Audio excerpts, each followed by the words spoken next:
Good evening again, and welcome back to the R&R Sports Report. I'm your host, Randy Isbell. With me once again in a different location, but with better internet, Robert Hagan. And a dry shirt, and that's not so sweaty. It's hot outside. It is hot outside. The whole plan to do it at Harris Field at NCHF Stadium was something I thought of on Sunday. And Melissa and Alicia and everyone at LC was kind enough to allow us to do it and said do it wherever you can find space and let's just go for it. And it was awesome and I loved every second of the idea.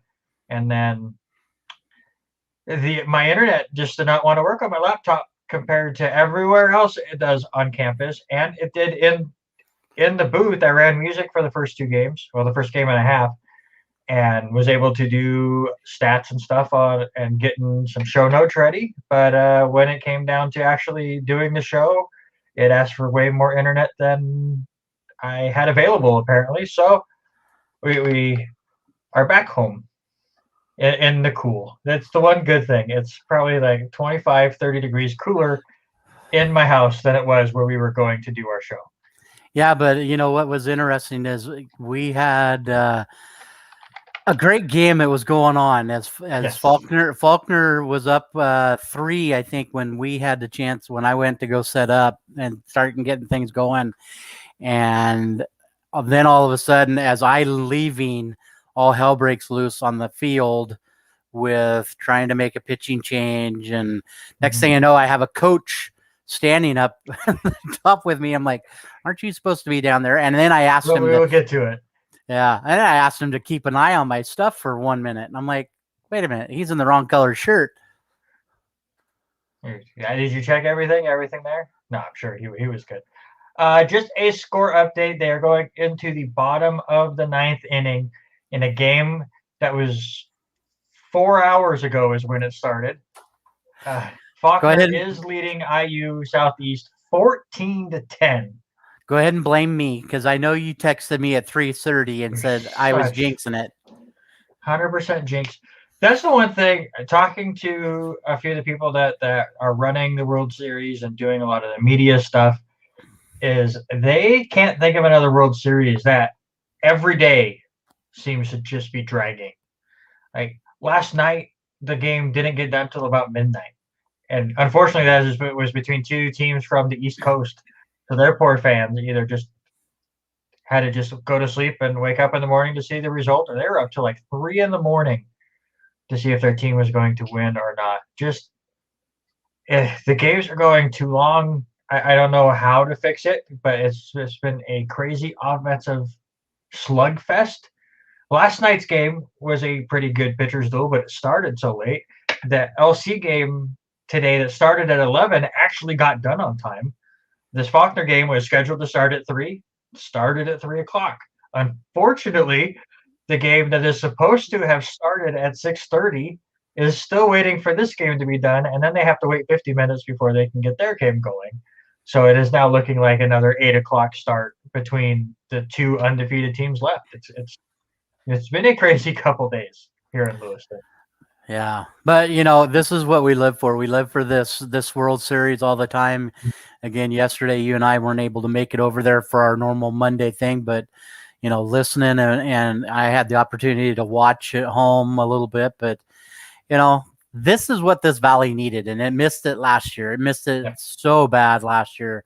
And even just talking to the volunteers this year, just for me picking up my media pass for tomorrow and for today, it was crazy to hear the volunteers excited about talking and being there and being back to some kind of normalcy. So it was great. As a real quick score update, the Clarkston Bantam boys are up 16-0 over East Valley, and we're only about 4 minutes in. Crazy. Where was I going to go? Yeah, if you went to the games today, I want to know what you guys thought of DJ Izzy and how I did with the music. Tomorrow, you get DJ Rock over there. He's going to be doing the music in the games. It's just been a crazy year, I think, for us to be able to do this radio show, and now we're being a part of the World Series and helping out there, and just busy at all times. And again, we should be at Harrisfield doing the show, but it didn't work out. Let's go over the NAIA World Series, just in a nutshell so far for those that have not been paying attention. Just kind of go over some cliff notes right now. Obviously, LSU losing their first game to Faulkner on Friday, which obviously is a bummer. You want them to be able to stay in that winner's bracket, mostly because then their games are more at night and you're not playing at 8:30 in the morning or 11 o'clock. But Antonio Frias is a ridiculously stud of a pitcher, and he showed it against the Warriors. 8 innings pitch, get 13 strikeouts. It was the first time the Warriors were shut out in 325 games since 2015. It was the first shutout in the NAIA World Series since 2014. It's just where offense is right now, but Frias did not care. Yeah, the big thing there is you look at, you and I were talking about how many runs have been scored and all that. You could put that game on as a pretty good shutdown pitcher game, along with the other game you're getting ready to talk about with Concordia and IU. Everything else has just been exploding offense, and after you get all through here, I'm going to pose the same question I posed to you up there when we were upstairs. What is the record? So we'll talk about that here in a few minutes. Yeah, like you said, IU Southeast did beat Concordia 4-2, also on day one. So it looked like it was going to be a normal World Series so far. Then you get to day 2, and holy crap!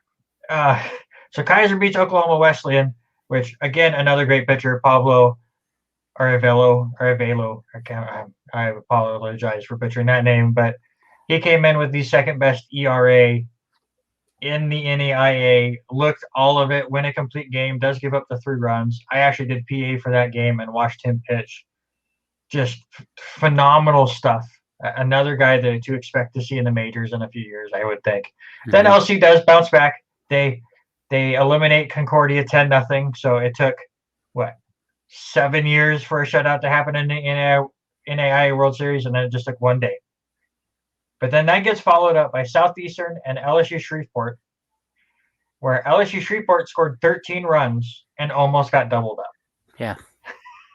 Southeastern winning it 25-13. They scored 10 runs in the 5th inning. It's the first time a team scored double-digit runs in an inning in the World Series since 2005. They also tied LC with the most runs scored in a game. LC did that back in 1987. And just the stat that was ridiculous to me, the Fire as a team batted .511 in that game with 5 home runs and 11 extra base hits. So that was a crazy game 2. Game 3, LC continues surviving in the losers bracket, beating LSU Shreveport. Then you get Georgia Gwinnett and Central Methodist both winning their games. The big one, Georgia Gwinnett beating number 1 Southeastern in their game. So those are the 2 teams that will be playing off here shortly to see who will be the last undefeated team in the tournament. So far today, LCSC and Southeastern, you knew it was going to be a barn burner, the 1 seed and the 3 seed in a loser go home game. Is a good pitcher's duel for 7 innings. Then Southeastern comes out, scores 3 runs in the top of the 8th to take a 2-run lead. And everyone is kind of down and a little upset. I felt really bad for Matt James, the catcher. Got a little aggressive on a throw back to second. There's runners at second and third, and tried to get the runner napping off of second and throws a little high, and the runner was able to score from third. The crowd, most of you were really nice, and I appreciate all of you, but there were a couple morons in that crowd. They're always. People are going to make mistakes. Umpires make mistakes. We make mistakes. Matt James got a little aggressive, didn't make the perfect throw he wanted. So I felt so ecstatic for him to come up and give the team the lead back with a double off of the wall. That was great to see. Then you get a home run. So all of a sudden, it was 4-3. As you said, I was giving you updates throughout this game. It was 4-3 going into the 8th inning. After the 8th inning, LC had a 10-6 lead. It was just the wildest inning I've seen in a while in a great game between 2 very good teams. So LC does advance. They will be one of the final 4 teams.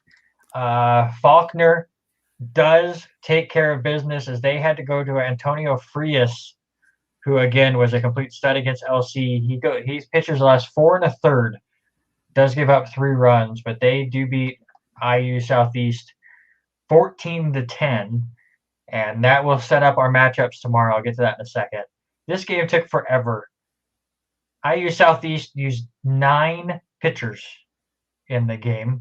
There was an incident where the pitcher for Faulkner, Mike Battle, who we were calling Thor in the booth. He looked like it. Oh, he is a 6'9" freshman that has the long blonde hair, just like Noah Syndergaard.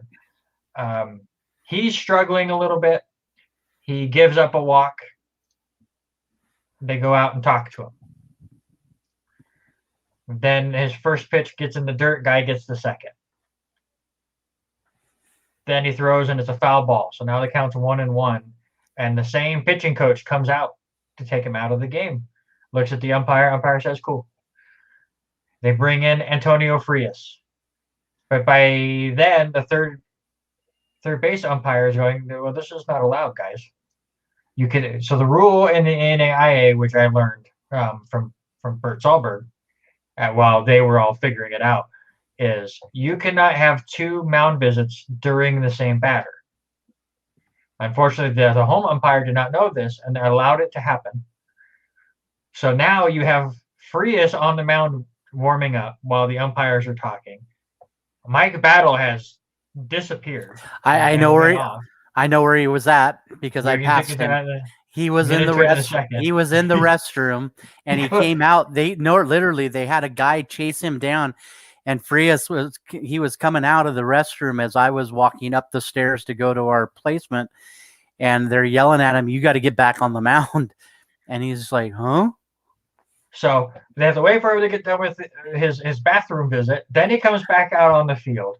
At this point, umpires are talking to both coaches. Everyone is confused. The pitching coach gets ejected from the game, which is it's an automatic ejection according to the rule, which was the coach that went and visited Robert Hagan upstairs as he was pacing back and forth while we were setting up. He was a nervous wreck. So he gets ejected. Mike Battle then has to go back out on the mound just for him to go, okay, we're intentionally walking this batter. And then he walked back off the mound. Can we just go, okay, you're ejected, that batter automatically walks, and we move on? Yeah, it would have saved a heck of a lot of time. It was like a 20-minute wait, and still no one had any clue. Yeah. Because, again, as somebody that was in the press box at the moment, next to the guy doing PA in the game, I would be the person saying it would be great if they would have announced it on the PA system, but we had no clue for the entire time. I found out what happened after the fact. Right, and like you said, Bert Sahlberg, who has been a great friend of mine, and he's been with LC doing stuff for many years. I mean, that's a rule that how often does it ever happen? And for him to know it, but I'll give Bert credit for telling me. Who knows if Bert's the one that even knew it?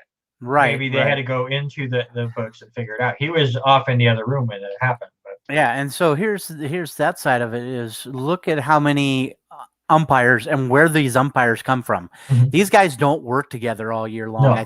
I think I heard that a couple of them do work together, but for the most part, they're spread out. So I mean, these guys don't know each other until they get to Lewiston and start doing stuff. And so, how often do they re-go through training? Maybe that's it. I mean, with as much, rule changes or amendments to this or amendments to that, I mean, who knows what the possibilities are? It was a mess. That whole game was a mess. There was so many pitching changes. I get it. I mean, you lose that game, you're out. So they were doing everything they could, but it took so long. The first inning took 40 minutes, just to show you where that went. So here is where we sit as of right now. Georgia Gwinnett and Central Methodist are going to be starting off probably in about 40-45 minutes. Both of them are guaranteed to be able to play tomorrow. Obviously, they haven't lost yet. Double elimination tournament. LCSC and Faulkner are both left. Those are the two teams that have survived the losers bracket. So we have our 4 teams figured out for tomorrow. The way tomorrow works is the tournament committee then sets the matchups. You have a game at 3, you have a game at 6:30. The only caveat is if a team has played another team, they will not be matched up together. So LCSC will not play Faulkner. That's the only caveat. So that actually gives us our matchups because Central Methodist, and we knew this after the LC game, because Central Methodist beat IU Southeast on Friday, and then they beat Faulkner on Monday. So no matter whoever won that matchup, we knew that neither of them were going to be able to play Central Methodist. Obviously, Georgia Gwinnett cannot play Central Methodist because they're playing tonight. So what that means is Lewis Clark State College will take on Central Methodist tomorrow, and Georgia Gwinnett will take on Faulkner. The question now becomes, which one is the 3 o'clock game? Which one is the 6:30? And I believe if you want LC to be the nightcap, you want Central Methodist to win this game, because I believe the team that's still undefeated will get that 6:30 spot. So, we our matchups are set, I believe. This is from just somebody looking at the brackets. I believe the matchups are set. It's just timing wise, we won't know until like midnight tonight when this game gets done. Yeah. Well, I mean, even this morning, I walked into work and was talking with a lady that was at the game last night, and they left in the 5th inning around 10 o'clock. Right. 10 o'clock, and they left, and so they got done with it. And so by the time, and we were talking about it, I said, LC gets ready to play at 11. I wish I could get at my TV affiliate. We won't mention any name, but our TV affiliate to be able to watch the game. Well, she's like, no, they play at this time. I'm like, mm-mm. I said, here you go. And that's all discretion of the tournament, which is one rule again, I really like. That one made sense because Faulkner played till midnight, and they were not going to then make Faulkner play at 11 a.m. So that is why the LC game got switched, because it was actually supposed to be LC and Faulkner, the way the brackets break down. But again, you can't play each other again already, so they had to switch the matchups, which is why you had the 1 versus 3 seeds and you had the 6 versus 7 seeds. It's just this bracket is it's convoluted, and then things always happen where it just gets worse. So David does ask a good question, so I'll let you answer it. Will tomorrow's loser out, or would LC have to win 2 games to play the team that hasn't hosted? So what's going to happen is, if Central Methodist loses tonight, then that game between LC and Central Methodist is a loser out game. If Central Methodist wins that game, then if LC beats Central Methodist tomorrow, we will have 3 teams remaining, because then Faulkner and Georgia Gwinnett will be the loser out game. And if LC is able to beat the undefeated Central Methodist, if that's the scenario that plays out, we will have 3 teams remaining with 1 loss. And then there's a whole nother system to figure out which of those teams would get the bye to Friday. And then you'll have 2 games play on Thursday, 1 on Friday. If Central Methodist loses this game and then LC goes on and beats Central Methodist tomorrow, and then Georgia Gwinnett beats Faulkner, then it'll be your championship game would be Thursday between LC and Georgia Gwinnett, and then LC would have to beat them both Thursday and Friday to move on. So hopefully it's a convoluted system. It's a weird bracket. So hopefully that helped or correct things at all. And that's if I am correct. But again, so all I know is LC is going to play Central Methodist tomorrow. I don't know if it's 3 or it's 6:30, and I don't know if it's a loser out game or if they are trying to make it a weird 3-team tournament. It is very, very confusing. And I wish we were talking about in the booth what we would like to see changed, because it's awesome to see 10 teams in and get 10 teams from all around the country here into Lewiston to do this tournament. But then doing the double eliminations and the weight and the setups with timing and stuff, it's like, don't even release the bracket, because again, you're going to have a situation like today, where a lot of people thought LC played at 3 and they ended up playing at 11. No one knows what time they're going to play tomorrow, and you won't probably until you wake up. For a lot of people, until they wake up in the morning, right. They won't know when LC is going to play. So the big thing that we do know is the Faulkner game, and will be a loser out. That we do know. No. Because again, if Georgia Gwinnett beats Central Methodist tonight, right, and Georgia Gwinnett is the undefeated team, right. So it won't be a loser out game with Faulkner. We just know it's Georgia Gwinnett and Faulkner, and we know it's LCSC and Central Methodist. We just don't know which one's the loser out game, and we don't know which one goes first. Oh, what a mess. And then if the undefeated team loses tomorrow, then your guess is as good as mine. There is a system in place to figure out who gets that bye automatically to the championship game on Friday. I don't know what it is. I do think, though, off the top of my head, that if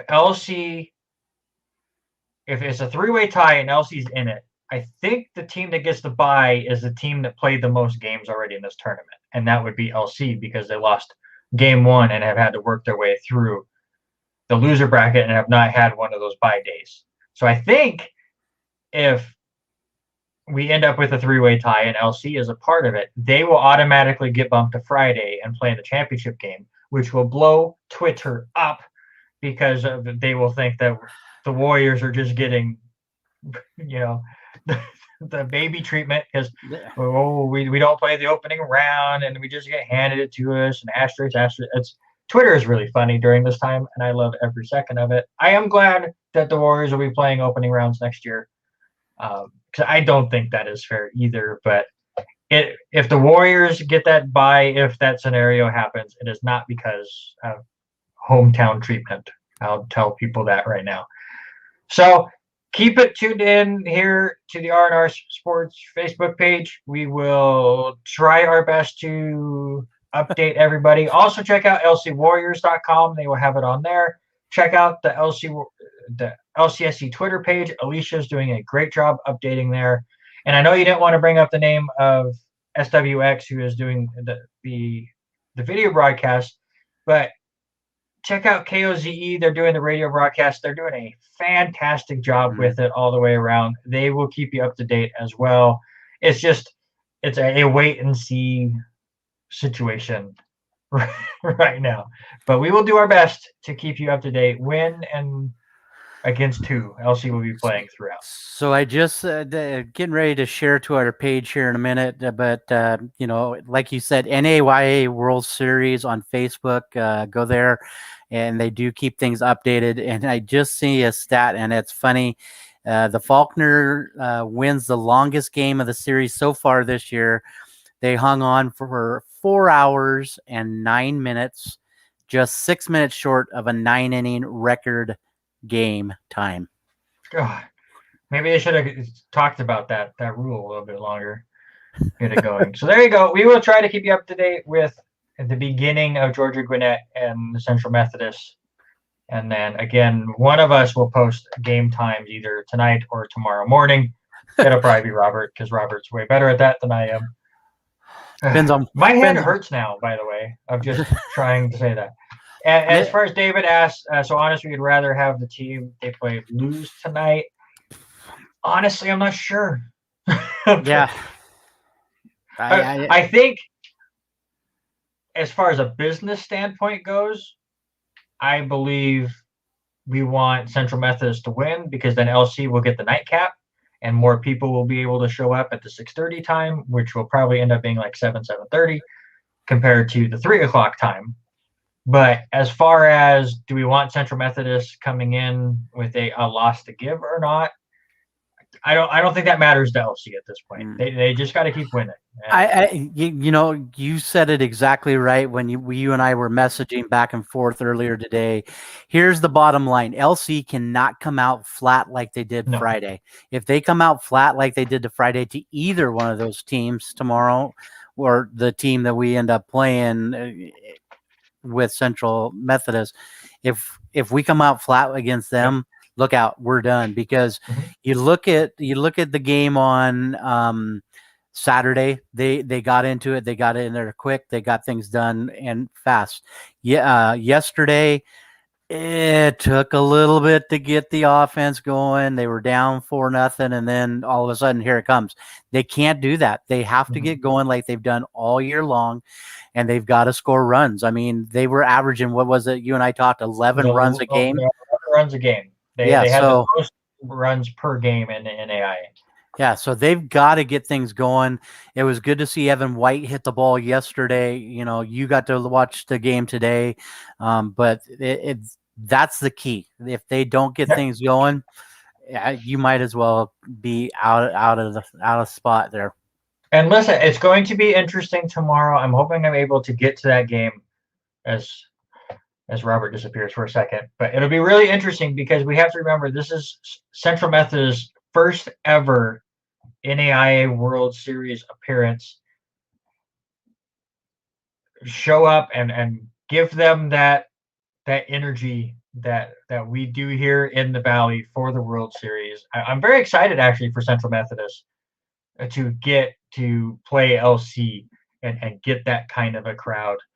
So come in, support the Warriors, of course, that's what we want, but be nice. We don't need people getting kicked out for obscenities and stuff. There is a NAIA code we would like you to follow, but again, getting that crowd level up with a team first time in the tournament.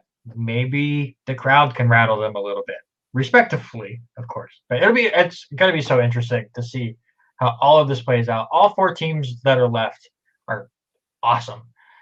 Southeastern was probably my pick to win it if it wasn't going to be LC. But Faulkner has a great pitching rotation, but they just used their ace tonight. So is he going to be available at all the rest of the tournament? Giorgio Gannett also beat Southeastern. They beat them 11-7. Their offense has been fantastic. They've scored 20 runs in 2 games in this tournament.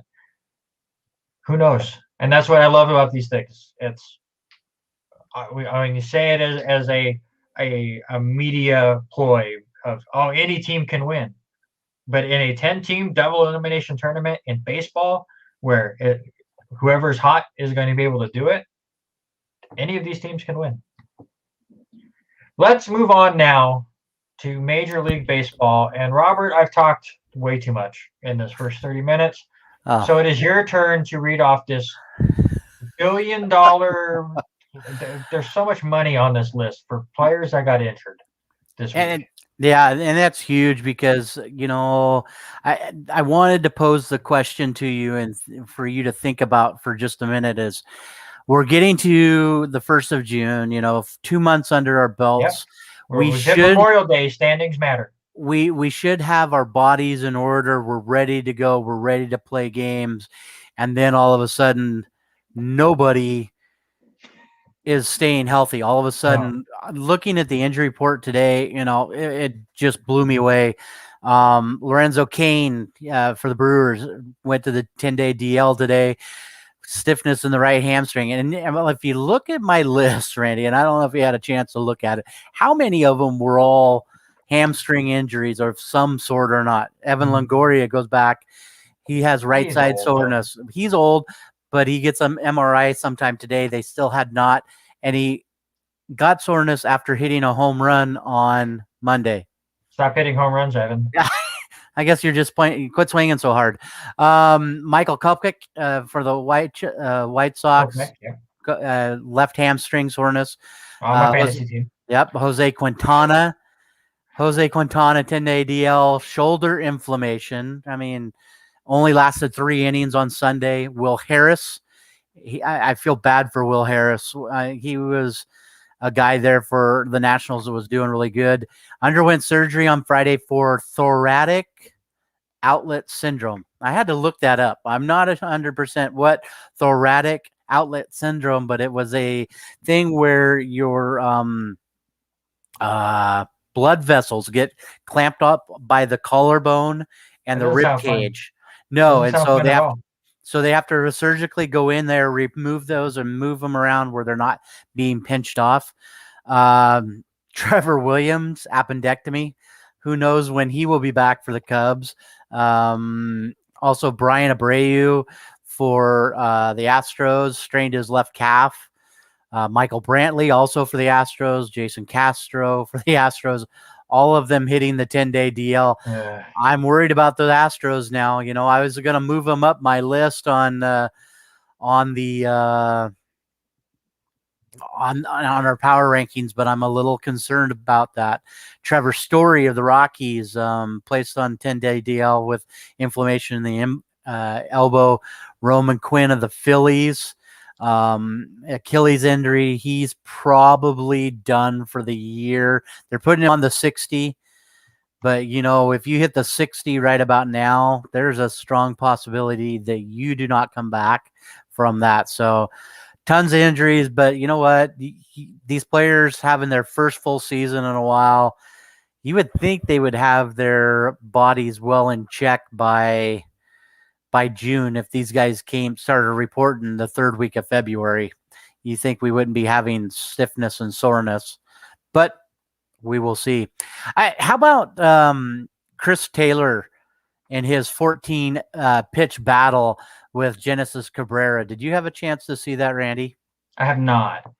Before you get to that, I do have another injury.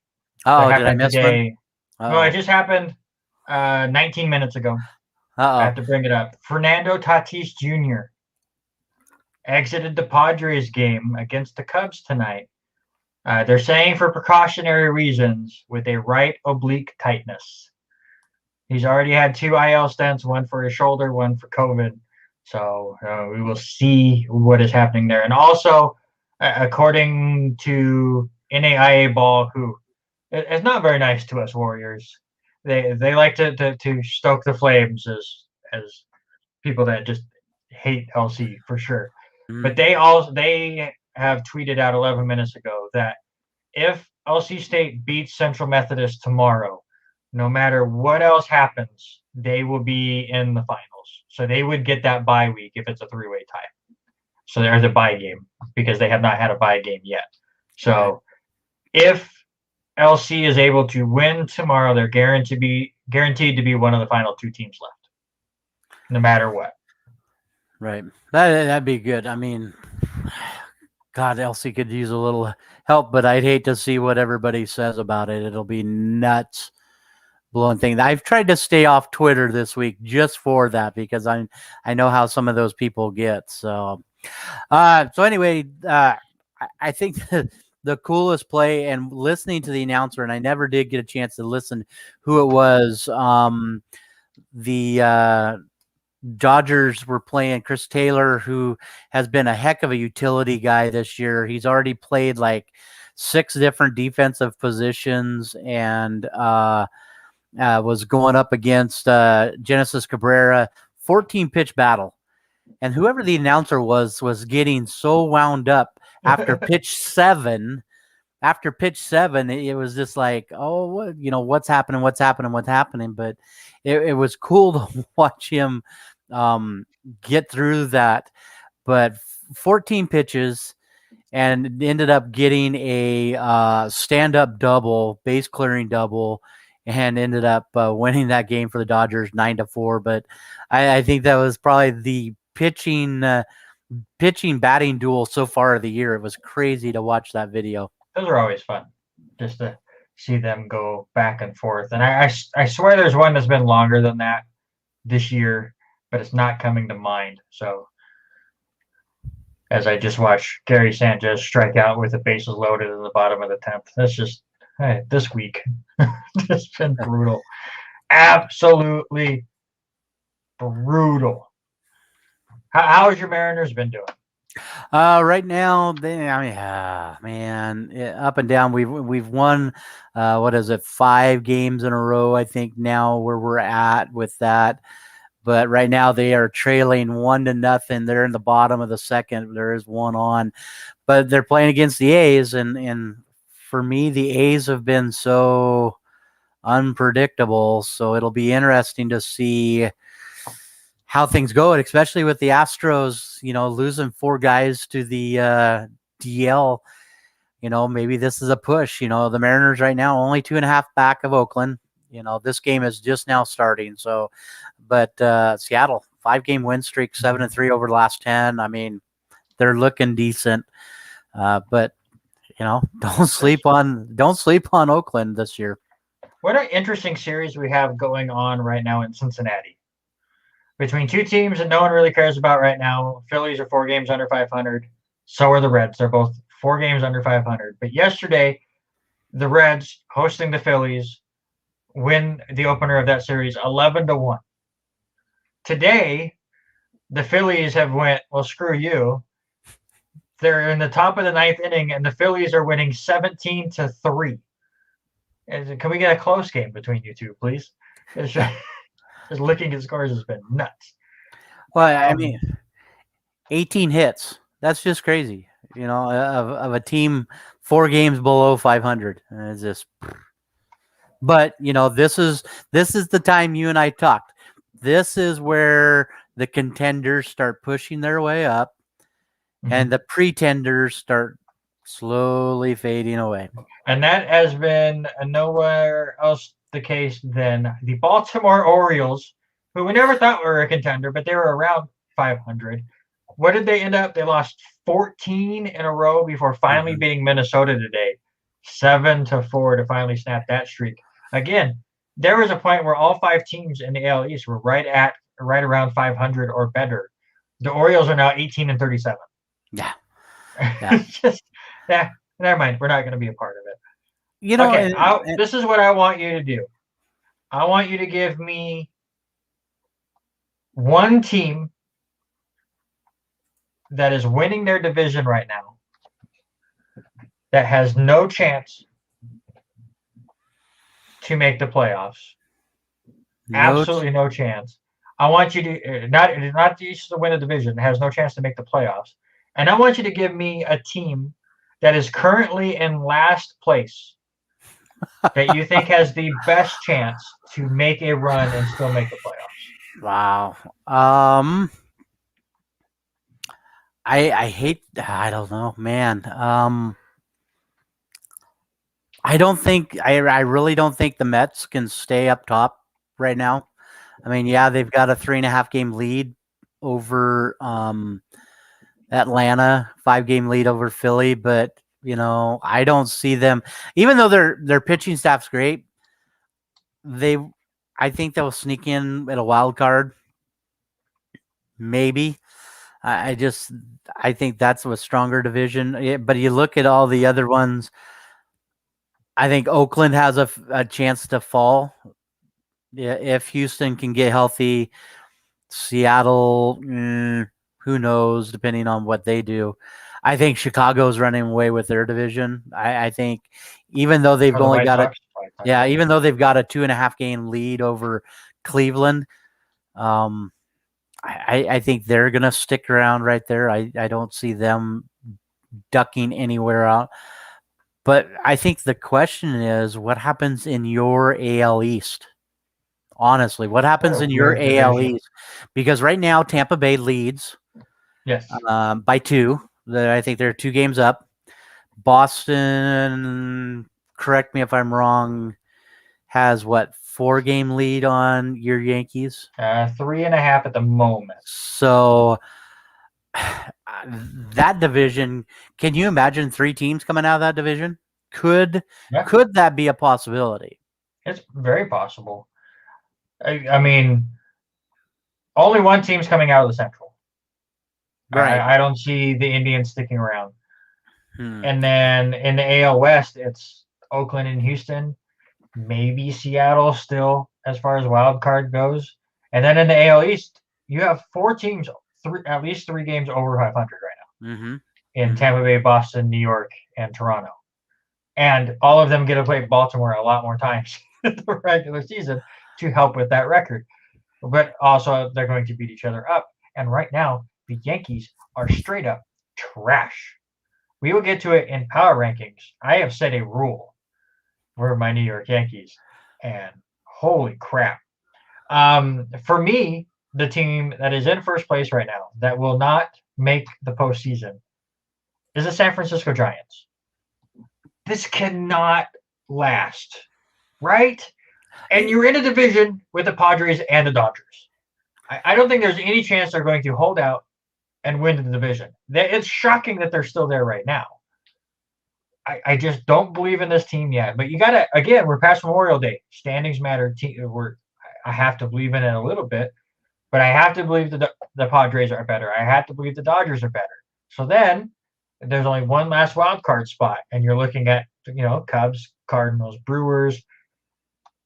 Is enough teams in the East going to be good where one of them could be a wild card? Probably not. So they could still have a chance to make the wild card. I just don't see it. So that's my team that I believe is in first place that will not make the playoffs at the end of it. And as far as the team that's in last place that has the best chance to get back into it is one I'm still shocked. And they just lost to Baltimore even. But the Minnesota Twins at some point have to turn this around. I have to give up hope now that they're going to. They're 10.5 games back. They're tied with Detroit for last place in this division. They are tied with Detroit and Texas for the second worst record in the American League. But they are by far the best team on paper that is currently in last place. Except Washington's pretty good too. So Washington might be the safest bet. But I'm going to say Minnesota. I was going to say Washington, but so the tough part about what you're saying with is with San Francisco is, how do you compete with Trevor Bauer, Tatis? I mean, you Well, you can't. get Tatis injured every other week, Yeah. and then you're fine. I mean, I would agree with you. I didn't really think about the NL there for a minute, but I think you're 100% there. I would have, looking at that division, you and I didn't even have them. I think I had them in fourth. I think if we go back and look at it, but I think because I had Arizona up a little bit higher. I think I had Arizona like second or something like that. It's something crazy if I remember right. But who would have figured San Francisco to stick around there, especially the firepower and as much movement as San Diego has made. So my big thing, you said Minnesota.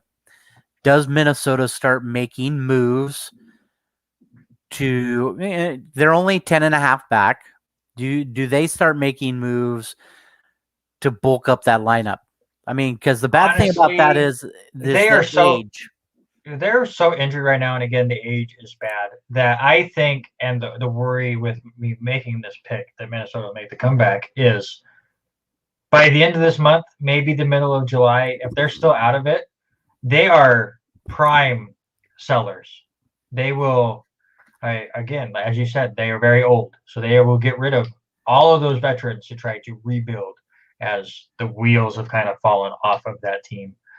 So no, I don't see them making moves right now to buy by any means. They just need to be healthier and find ways to actually win games. But if they're going to make any moves, it's going to be in the opposite direction. Mm-hmm. So let's get into our power rankings. And we were going to try to do a full power rankings and put it on the list. It has been a crazy weekend. I think we will wait until Robert's out of school and we can get that going. And then with everything, I've been helping out with the NA World Series and getting Chase ready for him to finish his school year and stuff. So it is in the works. A whole thing is being built. We just haven't got there yet, but expect to see that soon on the Facebook page. But let's get into our top 5 for the power rankings. And I will go ahead and start because I am setting a rule. The New York Yankees were swept by the Detroit Tigers this last weekend. So the New York Yankees are banned from my top 5 until the All-Star break. I don't care if they win out and win every single game to the All-Star break. They got swept by Detroit. My team will not be in my top 5 until then. So my top 5 actually, it's a team that keeps bouncing back and forth, and at some point, I'm just going to have to believe in it. But I will give it to the San Francisco Giants. That pitching staff continues to be amazing. Worried a little bit about injuries as the season goes on. We'll see how that goes. Number 4, Chicago White Sox. Again, that offense is so good. The pitching staff, I would like to see Kopech healthy and going. But Giolito is starting to turn things around. He is looking great. Rodon struggled a little bit this weekend, but has looked good this season. That pitching staff is gross. The top 3 are so interchangeable to me, so I'll go quick. Number 3 right now is the Dodgers, but you could sell me on number 1. Same thing with the Tampa Bay Rays. I know a lot of people were selling on them in the preseason. You know me, I had them as a wild card and as a very big contender for the AL East, so what they were doing right now is not surprising. And then I have the Padres at 1. But again, those 3 can be very interchangeable. Yeah, I agree 100%. I'm glad you dove into the New York Yankees because I didn't want to be that person. It's so bad. Listen, I could go on a 2-hour rant right now, and I don't want to. But Aaron Boone needs to be fired. His lineup decisions are the sickest things I've ever seen.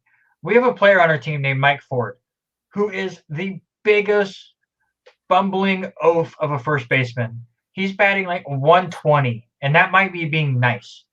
But now that Luke Voit is hurt again, he's playing every day. And not only is he playing every day, he's batting like 5th. Our starting lineup today, Stanton and Torres are available. They both have already pinch hit, right? Here's the Yankees starting lineup. DJ LeMahieu, that sounds right. Rougned Odor is batting second with his 194 batting average. So you can have Aaron Judge bat third, Urshela, who's been batting okay, batting fourth, Mike Ford batting fifth, Gary Sanchez batting sixth, then Andujar, Gardner, and Frazier. What is this lineup? And you wonder why the Yankees in the last 10 games are averaging less than 2 runs a game. Mm-hmm. He needs to go. There needs to be a whole new, at least the batting coach needs to go, because their approaches at the plate are abysmal. They've struck out 11 more times today. They've left 16 more men on base today. Here was a fun stat I learned over the weekend. You ready? Second place for situations where a team has grounded into a double play with the bases loaded. Second place has done it 4 times.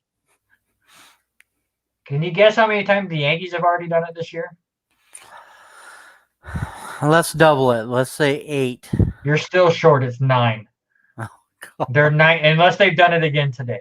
9 times they've doubled, or they've grounded into a double play with the bases loaded. It's just, can we play a little bit of small ball, please? I you know me. I'd rather see small ball. I'd rather watch them bunt the guy over. Just take a base hit to the opposite field. Don't try to crank it out of the and get it. And again, these I apologize for cutting you off. Oh no, these stupid extra inning rules that the MLB has going on is the worst thing for the Yankees, because here we are again. You have Brett Gardner at the plate, runner at second. Tampa Bay was unable to score, and Brett Gardner, he finally does move the runner over, but he should have been bunting the whole time. You bunt over to the right, you get the runner over to third, and you let somebody knock him in. But no, they had him swinging away the whole time. He does ground it to first, so that they're able to move it over. It's just been so infuriating this last week watching Yankees baseball. Thank God for the LCSC Warriors. So you're going to put them in your power ranking? Maybe they put them in. Maybe. But there's some really good baseball teams. Yeah. I might put the Warriors ahead of the Yankees right now. Nah, I probably would too. So with all that being said, that's exactly why I dropped the Yankees out. My top 4 stays the same position, same everything. The only one that I have coming back up into the 5th position is Boston. That division right now, with Tampa Bay and Boston, I just lean more towards AL than I do the NL. And you're grabbing your head like it's a good win for the Yankees, but I just got pie in my face. We need to play small ball and move the runner around. So what does Frazier do? He hits a home run. So they're not going to change their ways, because look, it worked. Jeez, crazy. I'm happy for the win, but you have a runner at third with 1 out, and he's trying to crush the ball, and he was able to do it. But just come on, put the ball in play. They're all about making millions and millions of dollars instead of, doing what they should do. So anyway, my top 4 stays exactly the same. San Diego 1, Tampa Bay 2, Chicago 3, and the Dodgers right now 4. 2 NL West teams and 2 AL East teams. So I'm gonna throw and who would have figured I'm throwing an AL Central team in there, but Chicago has just looked so good. We were on them early in the year. They just have looked really, really good. So, yeah, 100%. All right, let me load this back up. Your score update in the major leagues right now. Nationals over the Braves 11-5 in the bottom of the 8th. Top of the 9th inning, Tigers over the Brewers 8-6. They also have 2 on with nobody out. Cubs over the Padres 4-3 in the top of the 9th. Astros 3, Red Sox 1 in the bottom of the 7th. Astros have the bases loaded with 1 out. Royals over the Pirates 9-5 in the top of the 8th. Rangers and Rockies tied at 2 in the 8th inning. Mets and Diamondbacks are in the 5th inning. Mets leading that one 2-0. Angels all over the Giants so far, up 5-0 in the top of the fourth. They also have the bases loaded with 2 outs. As you said earlier, it's the same score. Athletics over the Mariners 1-0 in the bottom of the third. And Cardinals 2, Dodgers 0 as they go to the bottom of the second. Finishing up so far today, as I just said, the Yankees do beat the Rays in 11 innings, 5-3. Indians beat the White Sox 6-5. That's a big series in the AL Central. Orioles get their first win in 2.5 weeks against Minnesota, 7-4. Toronto beats the Marlins 5-1, and the Phillies do end up beating the Reds 17-3. And now switching over here real quick, I want to see if this game has started yet. It has not. Georgia Gwinnett and Central Methodist, according to DAC Stats, has not started just yet. So it's going to be a long night for the guys at Harris Field. Basically, our last LCSC update of the year. We will have Warrior Baseball to talk tomorrow, but all of the other sports are done. So let me start off with the NAIA Outdoor Track and Field Championships. Huge shout out to a player that we're going to have on next year for sure. Freshman Leon Menton wins the javelin on Wednesday. He is a national champion as a freshman, as he shattered the school record with a throw of 66.38 meters. I expect him to just continue to get better and better. It's ridiculous. Kia Steitzblitz, who, again, Kia, I apologize for just butchering your name. We'll have you on so you can tell us how to say it. She's also a freshman. She finished 5th on the women's side of the javelin to get her first All-American honor. Friend of the show, Cole Olson, finishes 9th in a field of 24 in the 10,000-meter race. That is way too long. Unfortunately, it is 1 spot away from an All-American spot. Connor Turpin finished 3rd in the marathon. Also friend of the show, Clayton Van Dyke, who has coined himself as Mr. Runner-Up, is the national runner-up once again at nationals, this time in the 1,500 meters, finishes half a second behind the leader. And Delaney Warren got her 2nd All-American honor of her career with an 8th place finish in discus, as she threw a personal best of 43.73 meters. Shout out to everyone on the track and field team. For LC, you had 6 All-Americans, 3 of them in the throwing events, 3 of them in the distance events. And the men finished tied for 8th, which is their first ever top 10 finish over there at nationals. So fantastic job over there by everyone. And then Lauren Ham, we had talked about last week. She does miss the cut in the women's golf championship. She goes 78-78 and just missed the shot or the cut by a little bit. She was right around that cut line all day, just was unable to do it. And Gracie Perot of Campbellsville University wins the event as the only woman to finish under par, as she went 1 under par in the event, and she won by 3 shots. And one last thing we have to mention, since it is LCSC time, we have a date and a time. Kai Fong will take on the 2 jabronis on the R&R Sports Report Wednesday, June 16th, 2 weeks from tomorrow at 6 p.m. at the LCSC Tennis Center. And the fact that I messaged Kai an idea for a time and he responded, absolutely, bring your A game. And I had to send Robert a message of, do we even have an A game? Place your bets now. Do we win A game? Yeah, we're gonna get crushed. But here's the thing: we got to figure out whether or not we're gonna be able to have fans in there, because I've already had people asking, "Are we gonna stream it?" Yes, we will stream it. We will figure out a way to stream. Our internet issues at Harris Field have me a little worried about it, but we will go down and test this time. Yep, and see if it will be capable of doing it. Also, Robert, you and I need to go down and cut a WWE style promo, at least in front of the activity center, trying to act like we're going to beat Kai Fong, even though it's definitely not going to happen. I have no problem going into this event as the heel.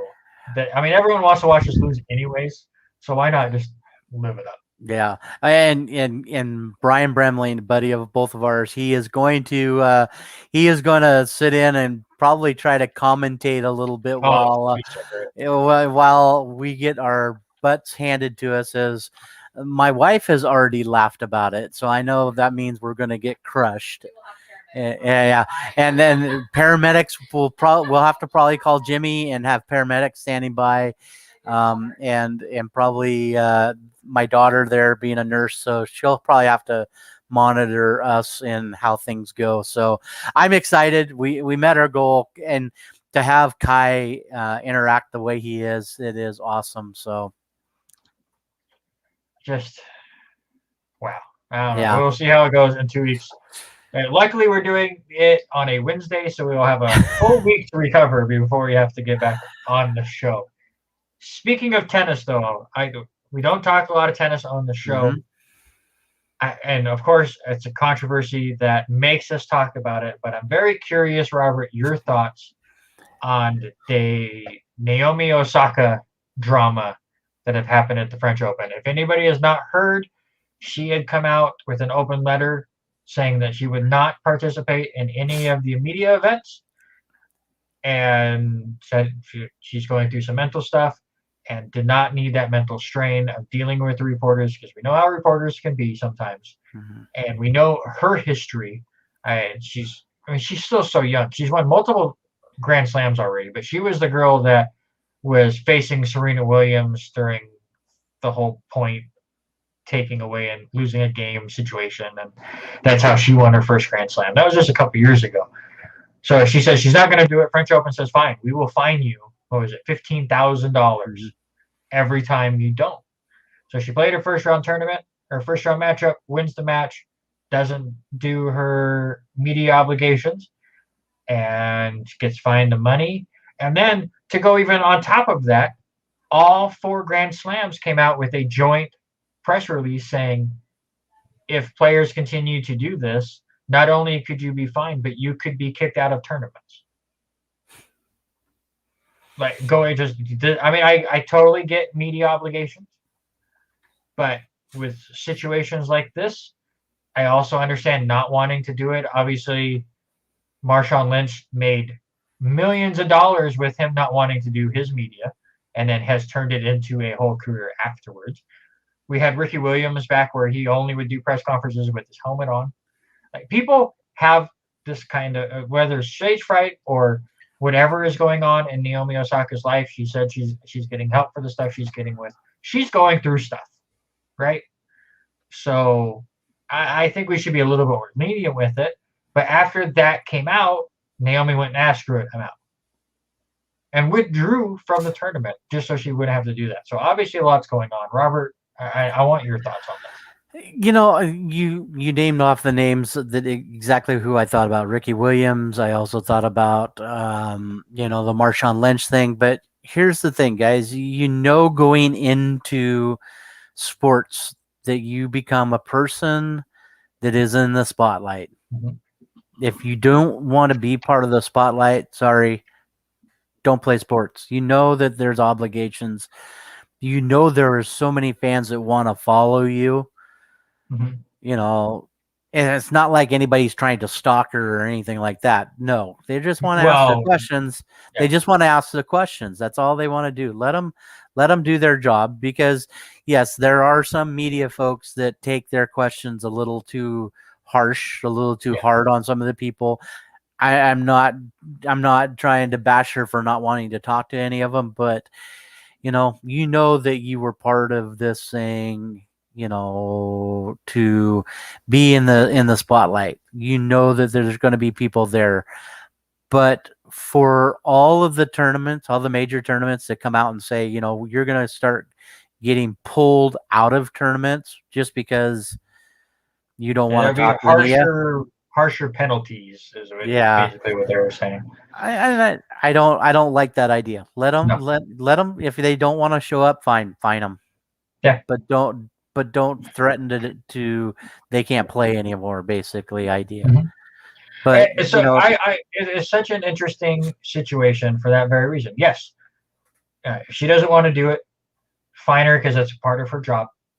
And for anybody that is saying, well, it shouldn't be part of her job, we all rely on it. Right. Obviously, now we're kind of media, I guess you could say. I mean, we have our guys stuff, but we all rely on it. One example I heard on the radio this week was, say, Russell Wilson leaves the game in week 1, and you want to know, is he injured or not? If you don't have media availability as a requirement, the Seahawks obviously don't want to tell anybody about any injury, so you might never know if we didn't have this media availability being required. So I mean, it is important and it is good to have, just because I mean, you have to have the media as far as pushing your sport, and that's why millions of dollars come into it, is because you're able to get the interactions with the players. But again, I think it should just be a fine.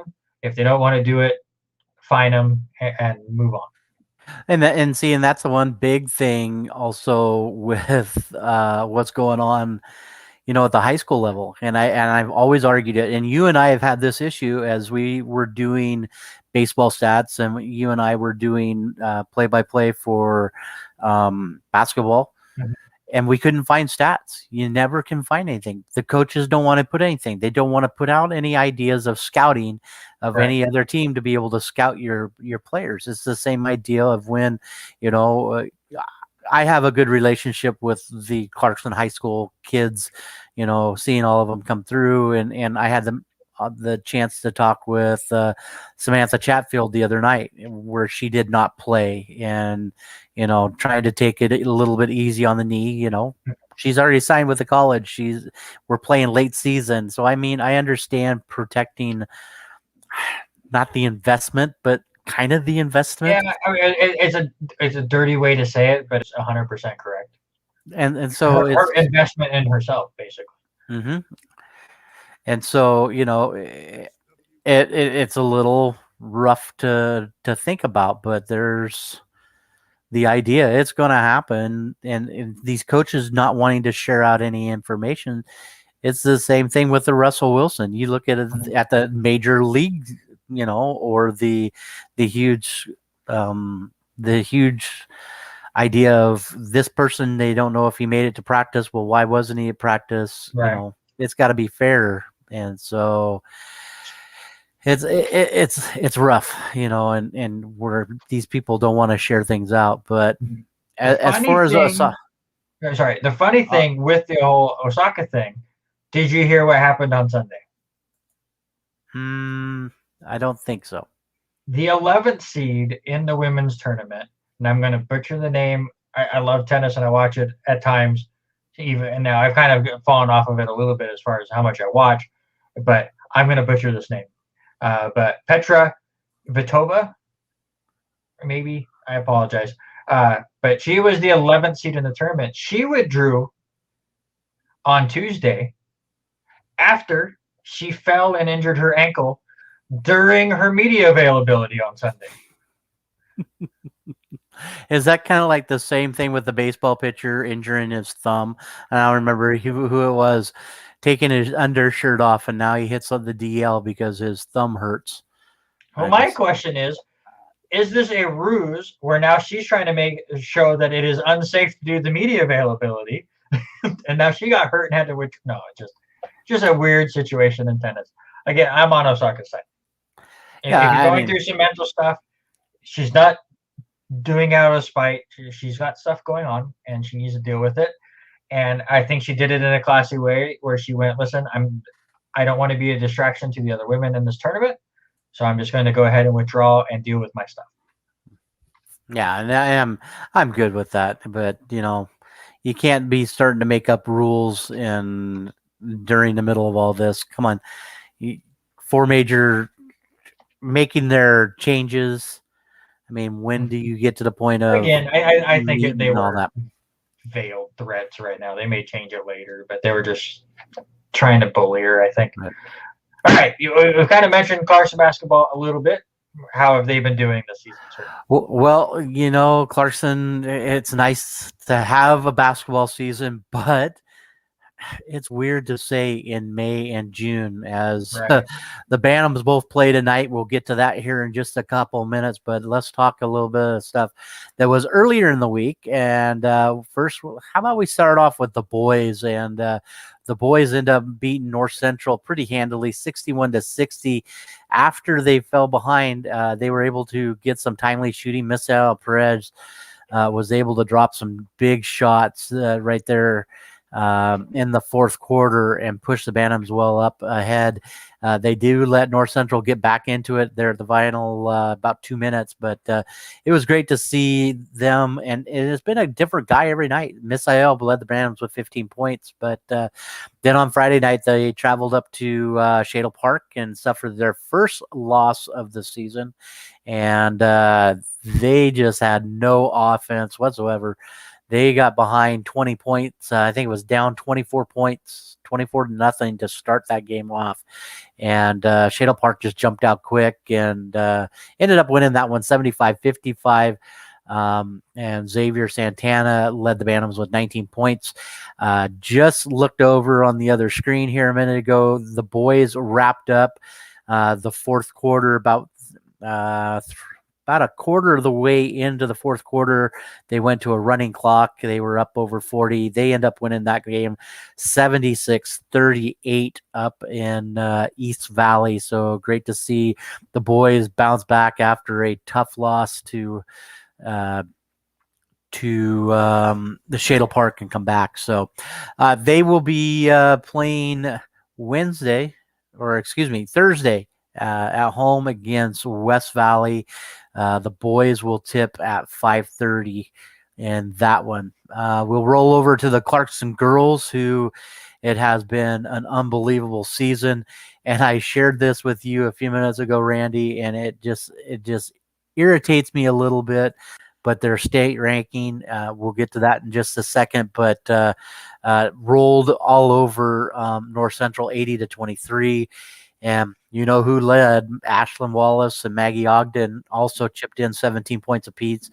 And then they went up to Shadle Park, and a little bit slow start, but they were able to get find their stride about midway through that one, and it was just pedal to the metal, and they ended up winning it 60-39. Ashlyn had 22 points. Again, they will play Thursday night, West Valley at home. Kramer Gym, not Adams Field, Kramer Gym at 7:00 tip time. And but I don't know if they're getting the notoriety that they deserve. As I had a chance to look at the standings right now, Clarkston sits in the number 6 spot at 6-0. And another GSL team 1 spot ahead of them, West Valley, at 5-0, and then the rest of them are from the other side of the state. Seattle Prep 8-0 in the number 1 spot, Sumner 4-0 in number 2, Camas 7-0 in the 3rd spot, and Port Angeles 9-0. But I don't think, maybe it's just the community, maybe it's the small area. They just get the love that the West Side does. Yeah, it's the opposite of college football, where the East Coast bias is always talked about over there. Maybe it's a West Coast bias with high school sports. And a lot of it is, I think the committee is looking at Clarkston, and yes, the rolling teams, but I think they're feeling like the competition is low. I think that's what the LCSC Warriors have to deal with all the time, is their competition in the Cascade Conference is not great.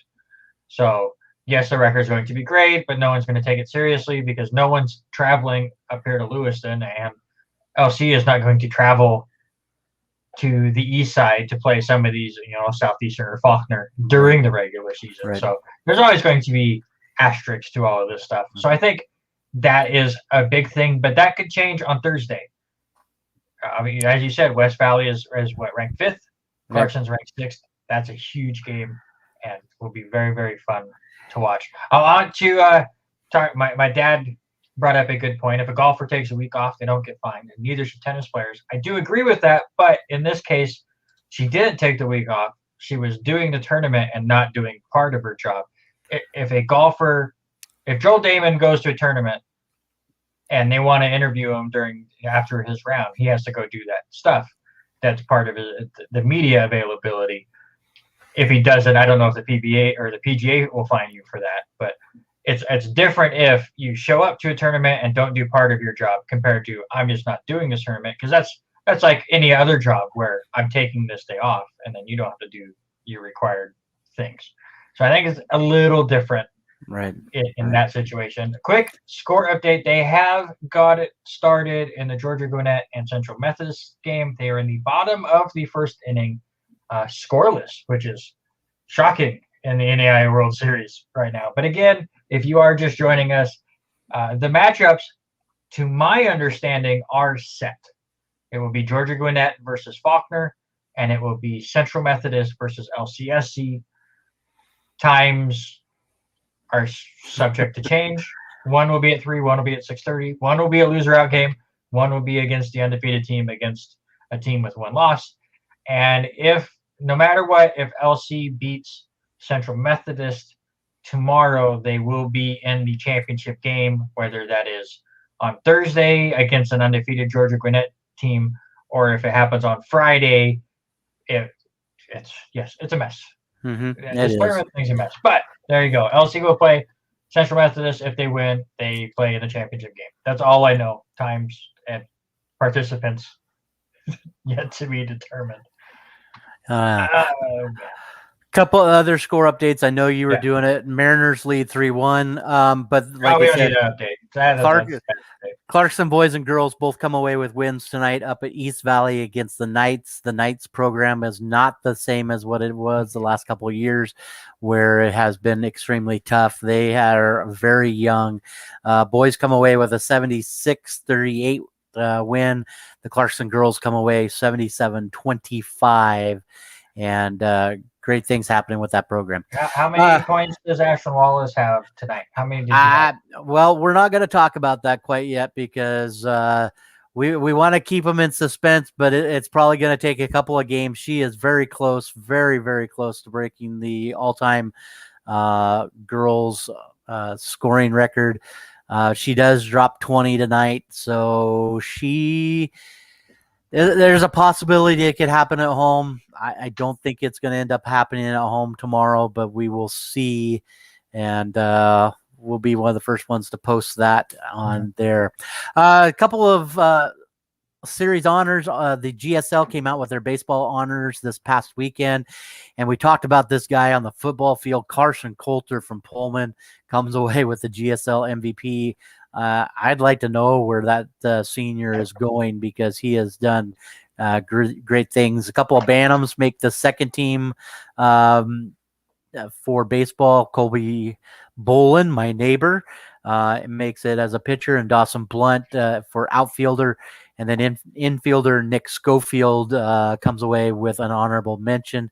You look back across the river in softball, league MVP goes to Taryn Barney. She just tore it up for the Bengals, did really well. Also, some first teamers from Lewiston, sister Lauren Barney, Sam Mader, and Kate Banks get some recognition on the softball side. For baseball, Quentin Edmondson, Cruz Hepburn, Killian Fox, and Christopher Ricard, all huge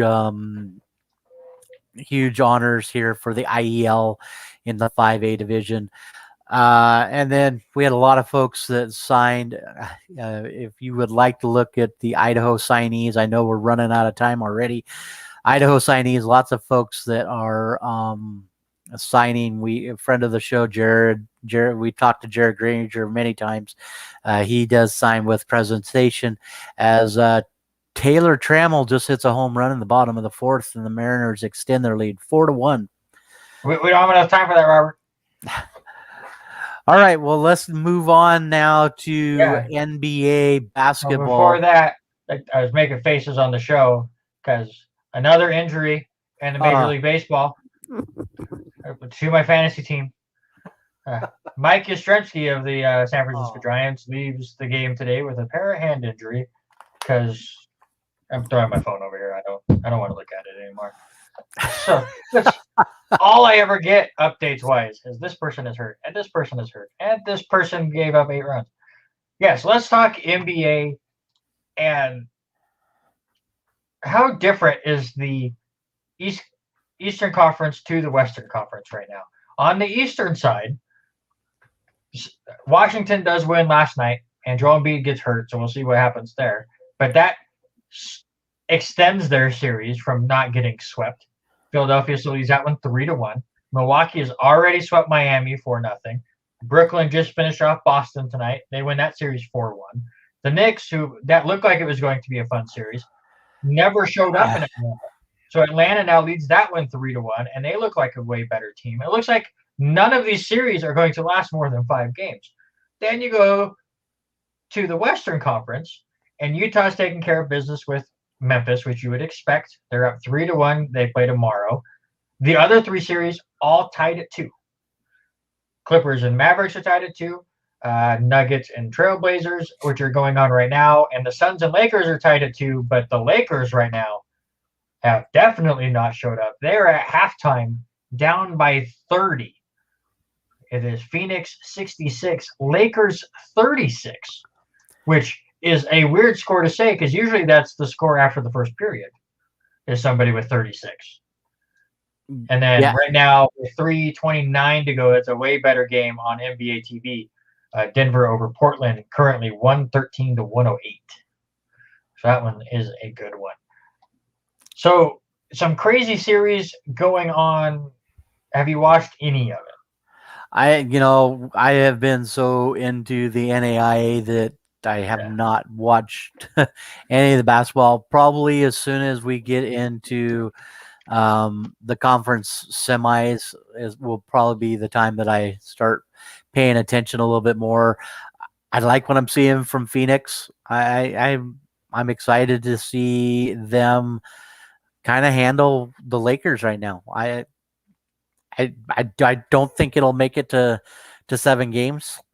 I think Phoenix will finish them off here in the next 2. But, my horse is still there, Brooklyn. I like what Brooklyn is doing. They were able to handle Boston there in the Garden and just take care of business. So I like what's happening. But, yeah, you're extremely right. What is happening with the East compared to the West? The East is very top-heavy. Like, I know, obviously, the Knicks were the 4th seed. I never thought they had a chance to move far into the playoffs. They had a chance, I think, with Atlanta. It hasn't shown itself, but it is a very top-heavy conference for sure. The thing I want to bring up and get your thoughts on is everything that has been going on in these playoff games with fans. Like, we had the bubble last year, no fans. Obviously it felt completely different, especially for the NBA. And they were like, we need fans back. We need fans back. We've slowly been letting fans back in. I don't know if they've just been itching to get back in and have lost their damn minds or have forgotten how to be respectful or be around people in society. But we now finally have fans in the playoff games, and now I don't want them around anymore. Mm-hmm. Like, the Knicks fans were a blast the first 2 games for the most part. They got a little disrespectful with Trae Young. We don't need to be saying F Trae Young over and over and over. This is not the WWE. And then we don't need to be spitting at Trae Young. We don't need to be dropping popcorn on Russell Westbrook.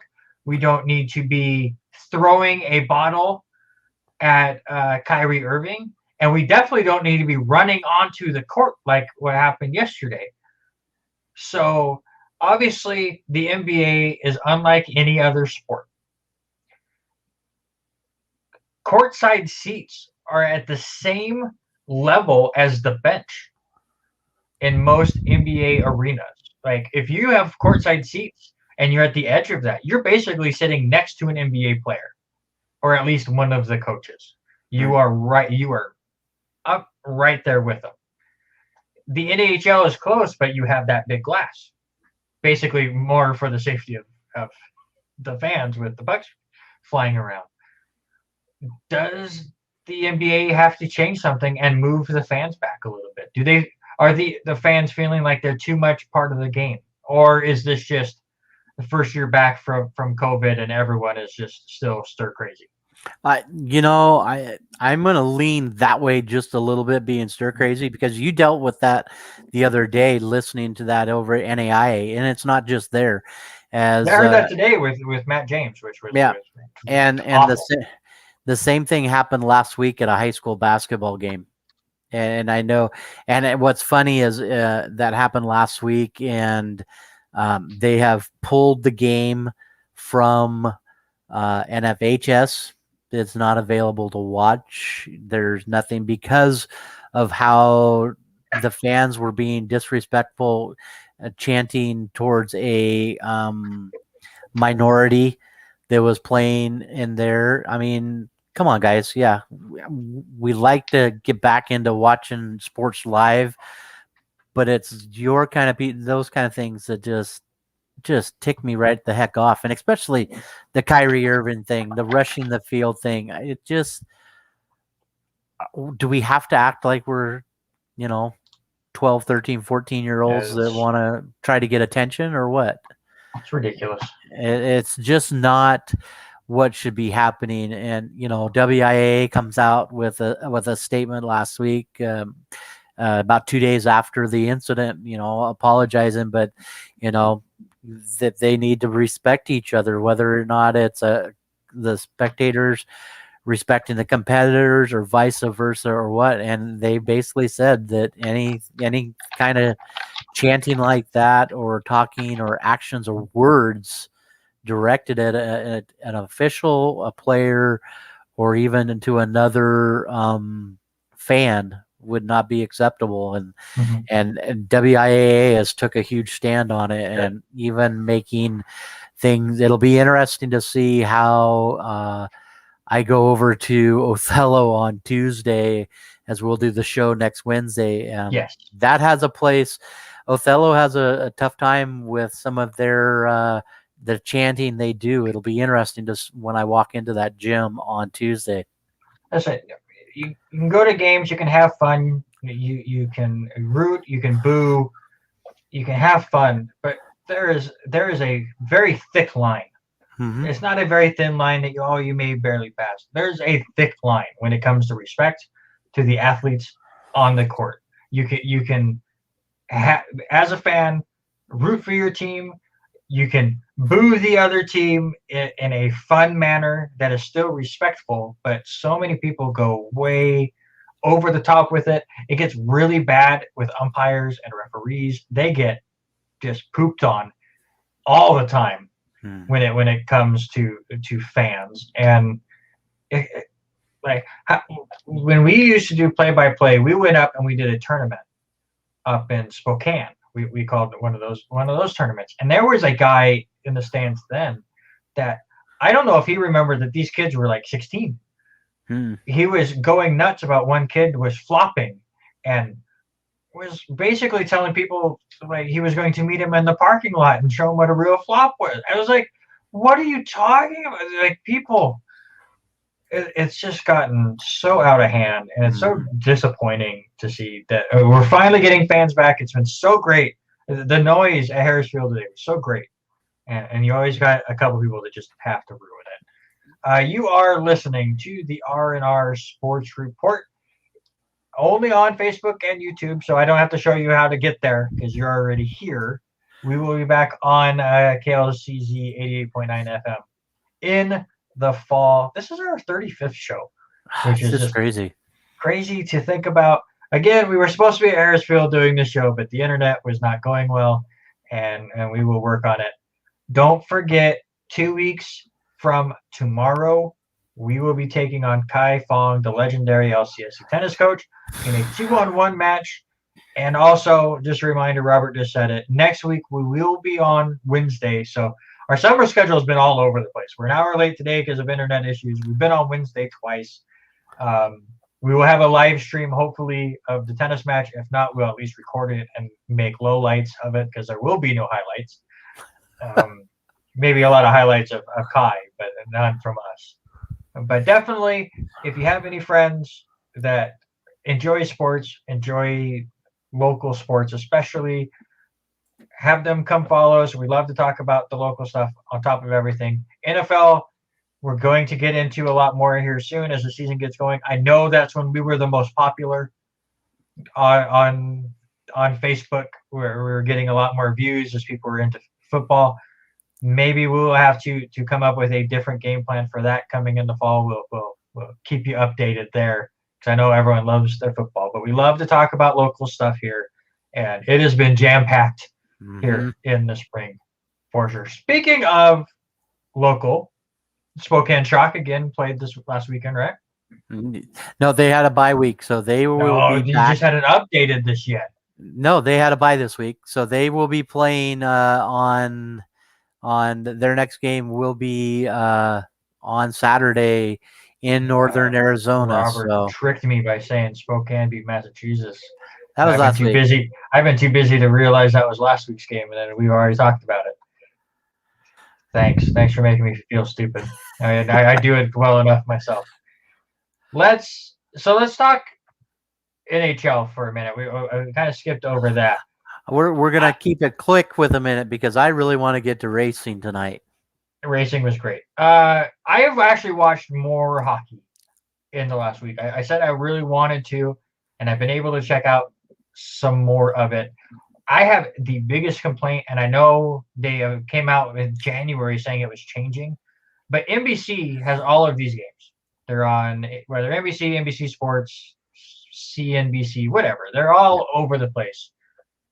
I have Peacock because the WWE Network moved to Peacock, so now I have Peacock. Why can I not watch live games on Peacock? I am paying $10 a month to watch your programming. And yes, there is a whole list of things that I can go back and watch. Why can't I watch live stuff? CBS, which is now Paramount, but CBS All Access, I used to be a part of and have dropped because Survivor's not going on right now, but that's why I always had it, but so I could watch Survivor live. I obviously, I'm a cord cutter. I don't have cable. But CBS All Access lets you have all of their old shows. You could watch shows that were on the night before, tape delayed and stuff. But you could also watch CBS and CBS Sports Network live. So if there was a football game on CBS, I could just go on there and watch it there by paying my $6 a month or whatever it was for there. I wanted to do it with the Indy 500, and you can't do it. I would watch it a lot more if I could just go on to Peacock and watch hockey, because I don't have live TV right now. We got rid of Hulu TV just to save some money during the summer. But it's like, I don't understand how that doesn't work. Yeah, it's weird because all of us are trying to save a dollar and all that, and I've done the same thing. And that was one thing. You look at their sports stuff on Peacock, and I'm not taking anything away because I love getting up in the morning, listening to Dan Patrick and the Danettes, listening to Pro Football Talk. Having it on in the background, while I'm at school, so I listen a little bit to that. But yeah. The only thing live that they've been doing is soccer. Soccer. Well, hopefully that changes. I know ESPN's getting back into it in hockey next year, but I would watch it. The problem with hockey is it's been tough for me to watch because it's on all these different networks.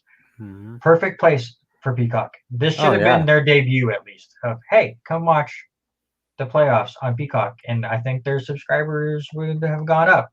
However, my Stanley Cup championship is still around. However, your Western Conference representative and your Stanley Cup champion, Colorado, is facing my Stanley Cup champion, the Vegas Golden Knights, and game one did not go well for me. No, I think Colorado wins game one of that one 7-1. Luckily, that only counts as one. That's how I'm looking at it. That game two is tomorrow. So there you go. There's a quick little update and a little. I've been very ranty on this episode. I think not you. Come on. It's like 90-some degrees outside, and then the internet didn't work for us, and the Faulkner game drove me nuts because it took forever. So I'm just in the mood today, I think. And so, let's continue to mood. Do you want to say something? No, I was just gonna say, are you gonna try to come and watch Faulkner tomorrow? Or I would love to come watch the games. I mean, it all depends on what's going on. Obviously, Haley goes back to work tomorrow, and it's late enough where I can't go to the game and then go pick up Addie, and then it would be cool to take Addie to a game. So maybe I'll do that. We'll see how. Who knows what's going to happen just yet. But because I'm in a mood, let's talk Aussie rules football. I still regret getting Robert into the sport because ever since I did, Hawthorne can't win a game. They look horrible. They are worse than my New York Jets. They are garbage. They are worse than the New York Yankees. Aren't they only one win away from having the wooden spoon? Yes. Oh, sorry, I didn't mean to bring that up. Luckily, North Melbourne still only has one win, which, by the way, they had against Hawthorne. But Hawthorne loses to Gold Coast, 113-76. It was never even close. Congratulations to the Geelong Cats as they win a very low-scoring game with Collingwood, 61-51. What did you think of that? It was ugly. The passes that they were all over the place. The kicks were off the entire time. I mean, there was hardly any marks in the whole game, so it was tough to watch that one. But hi, Addie. I have to say though, your favorite player, Tom Hawkins, man, that dude looked unbelievable. He had 3 more goals there the other day. So crazy. Yeah, by the way, thank you for getting me watching. I'm glad, and I want other people to get into the sport. It's a fantastic sport. This week was really weird because Australia is back in lockdown. Yep. According to my friend in Australia, she told me when it first happened that they had 5 positive tests. So they shut everything down. Could you imagine that in the United States right now? Yeah. They had 5. According to her, I haven't looked it up, so I mean, she could be getting misinformation or whatever. But she told me there were 5 new tests, so they shut down for a week. So that affected Aussie rules because then you had no fans in the stands again, and it felt weird. The big game of the week, Melbourne did take care of business against the Western Bulldogs, 87-59. Have you talked to Eric? I've not talked to Eric about that. We've been recording the Life is Like a Game Show podcast, so he still hates me for those. And the bracket I created for that, we're almost done with that. We're down to the Super 16 because you can't say sweet. So we're getting through that. So we don't talk. He doesn't talk to me very much when we record these. For those that want to get into this sport, here is your schedule this week. There's not much. There's not much this week. Fox Sports 1 at Sunday at 1:30 a.m. So DVR that. Fremantle and the Western Bulldogs on FS2. Friday at 8:30 p.m. you get St. Kilda versus Sydney, and Friday at 11:30 p.m. you get Adelaide versus Collingwood. On Fox Soccer Plus, there are no live games, but most of the games that happen this week will be replayed at some point on Fox Soccer Plus. So a little bit of a down week on Fox, and not many games that I would go, that's the game you had to watch.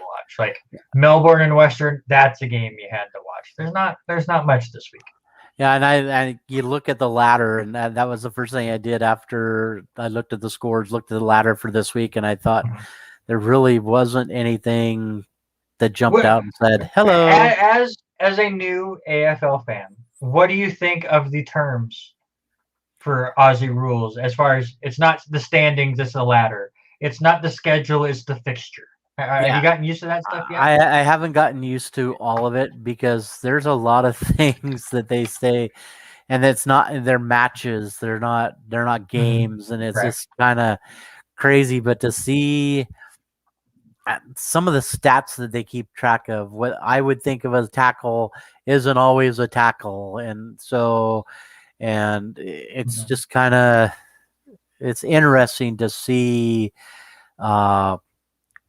How things are going and why this is a mark, and if you can get the hands on the ball for like a second to a second and a half, it counts as being a mark. It's like I don't know about that, but and by the way, it is the start of bye weeks in Aussie rules, so we have 6 teams on bye, so that's probably why we don't have the best matchups right now. I would say Sydney versus Hawthorn would have been a great matchup, but Hawthorn just sucks. But Buddy Franklin playing his old team with Hawthorn is always fun.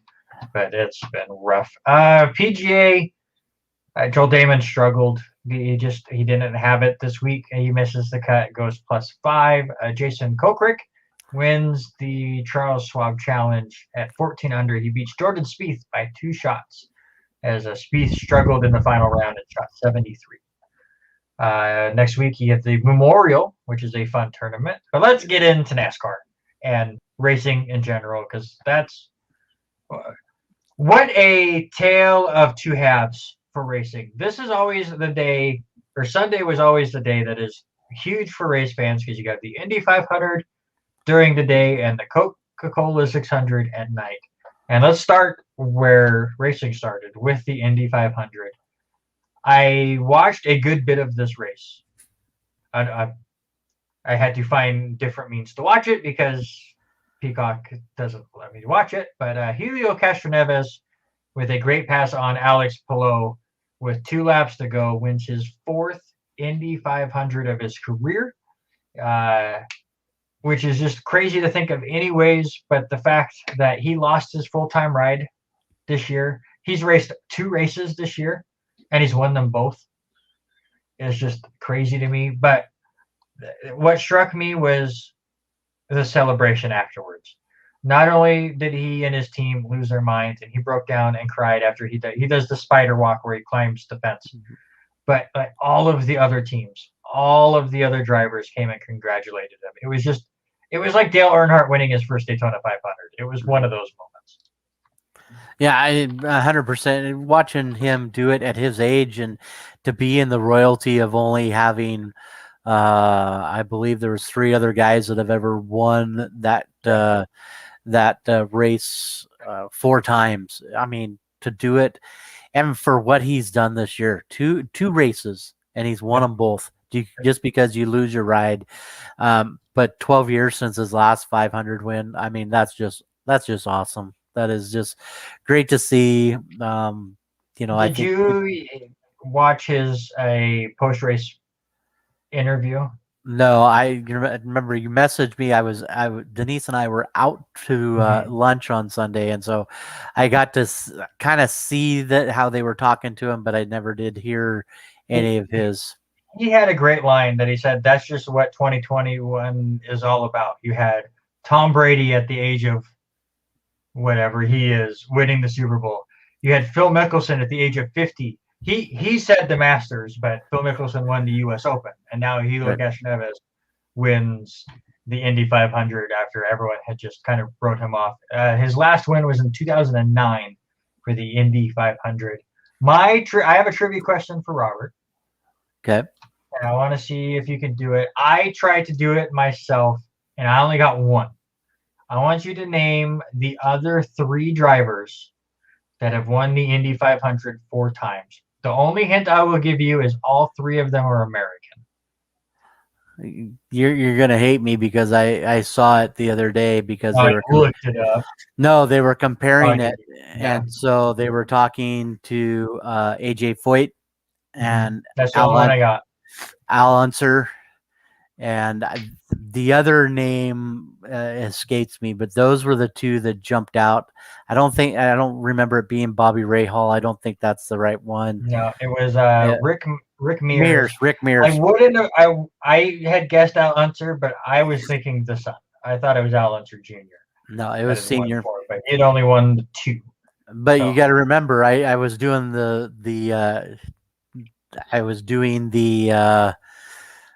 This Week in History, and that's where a lot of them rolls a lot of these races out, and that's what's going on right now between it and Preakness and all that. The last 2 weeks, that's all it's been on the on there on the sheet. So the Indy 500 was a lot of fun.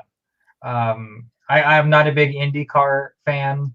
I feel, especially when you get into like Formula One and you get into those road courses, it feels like the top 2 or 3 teams always just dominate those races. It's way more about manufacturer than anything else. And the winner will win by like 30 seconds. And it just doesn't, like, there's way more build up to the race than anything.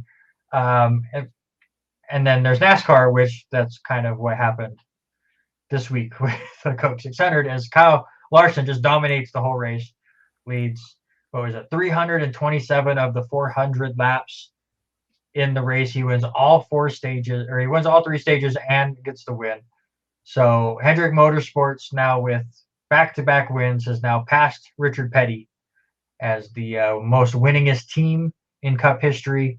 And the thing that is crazy is Hendrick Motorsports finished 1st, 2nd, 4th, and 5th, with Kyle Busch sandwiched in between. So that is now 3 straight Hendrick Motorsports 1-2 finishes, which is just insane. And I will predict it happens again next week at Sonoma, which is a road course. So I believe Chase Elliott will win, and Kyle Larson's been so good, he'll probably finish 2nd. Kyle Larson, you almost have to put him right up there for driver of the year. I mean, he's just 100%. right there and with it. Hopefully redemption story, because obviously Kyle Larson did not race last year because during the COVID, he lost his ride because during the COVID time when they weren't doing NASCAR, they were doing iRacing, which is the internet equivalent, which is a fantastic program, but it is spendy. I looked into it during COVID myself because it was becoming all the rage. It is very expensive to get into that sport, and happened to drop an N-word on live Twitch, and that just doesn't go over well, and he ended up losing his ride, which rightfully so. He should have been suspended for the whole year. Yes, it was a slip up, but in this day and age, you can't do stuff like that. You have to be punished. I'm glad he's not gone for the sport forever for his mistake, and he is one fantastic driver. Right. Yeah. I mean, hats off to him, what he's doing. But, 2nd win of the season. And can you believe he's only had 8 career NASCAR wins? He's young, though. And he was on some really crappy teams for a little bit. But I think the biggest one that stuck out to me was hearing it and hearing Michael Joy say it. This was his first win of more than 400 miles. Every other win has been 400 miles or less. So to go and win this 600, I mean, I think this guy's got a lot of years left in him. So, oh yeah. But to be fair, I'm an NASCAR fan. That race was boring. It was rough to watch. And I'm a Hendrick Motorsports fan. So I love the result. It was bad. All right, let's do this week in sports history. Yeah, this week in sports history, it's a lot of things going on. The Indy 500, like we said, a huge in 1911 was the inaugural Indy 500, and Ray Harone driving a Marmot Wasp comes out of retirement to win the inaugural, averaging speeds of 74 miles an hour. That's not very fast. That's nowhere close to that one.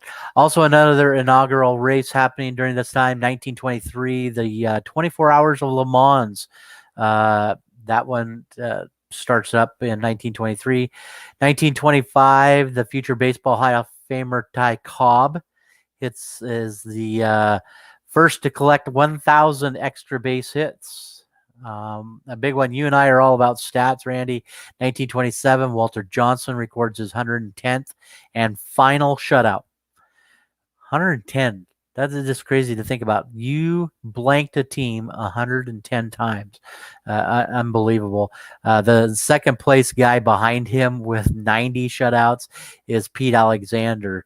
1937, the New York Giants pitcher Carl Hubble wins his major league record 24th consecutive game in a 3-2 win over the Reds. And 1957, the National League approves the move, and everybody knows the move. It's when the Brooklyn Dodgers and the New York Giants moved out west. That was the approval time. 1968, George Halas retires from coaching, finishing with 318 wins. 1986, White Sox Joe Cowley sets a record, striking out the first 7 Rangers he faced starting in the first inning. 1990, Ricky Henderson steals 893rd stolen base, breaking Ty Cobb's record.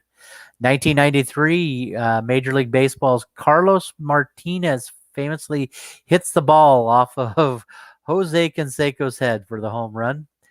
2003, Patrick Waugh officially announces his retirement. I hate bringing up the next one because I'm not a fan of his. But in 2006, it's part of baseball lore. We have Part to of say it. history, put him in the Hall of Fame. Yeah, put an asterisk by it. But Barry Bonds hits his 715th home run, passing Babe Ruth in the all-time list. And the most recent one for this week in sports, 2008, Usain Bolt breaks the world record for the 100-meter sprint, going 9.72 seconds. All right. You've been stumping me like crazy. Yeah, Go ahead and do it again. All right. So, I am going to go back to 1986. 1986. Not super long ago, but White Sox Joe Cowley sets a record striking out the first 7 Rangers he faces in the first inning. Mm-hmm. That is not your trivia question. What is your trivia question is what is the most batters struck out in a row? Not starting in the first. So they could start wherever. So there's 2 parts to it. Who was it and how many? And then if you could tell me who the last person is. I don't think it's much more than 7. I don't think it's been to 10. So it's either 8 or 9 is my guess. I'll say 8. You should have went with your gut a minute ago. It is 10. Oh. And it was New York Mets Tom Seaver. He had 10 strikeouts in a row back in 1970. But can you tell me who there was 8 that are tied with 9 strikeouts. Can you tell me the last one to do it? And he is an active player. I would say Jacob deGrom. Because that's all he does is strike people out. Yeah. I have to find, I wish I would have got it. Obviously, I was busy today. He's striking out like 40% of the batters he's facing this year. There's like 40 or 45% of the batters that have come up to face Jacob deGrom this year have struck out. Yeah, it is crazy to watch him and just throw the ball. And he just recently did that with striking out 9 in a row. He did that on April 17th of this year. So Jacob deGrom, could he be the next,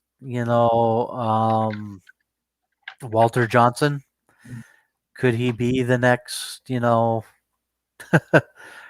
Randy Johnson or one of those? Do you know what his ERA is right now? Off the top of my head, probably not. I would say probably in the 1.2s. Maybe. Way too high. 0.71. Oh, that's crazy.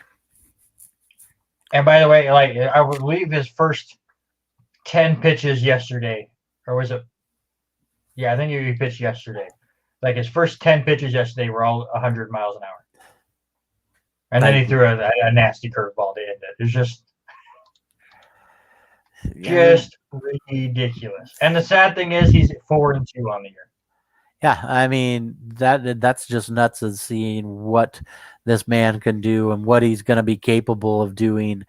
So who would you compare him to? If you had to compare him to anybody right now?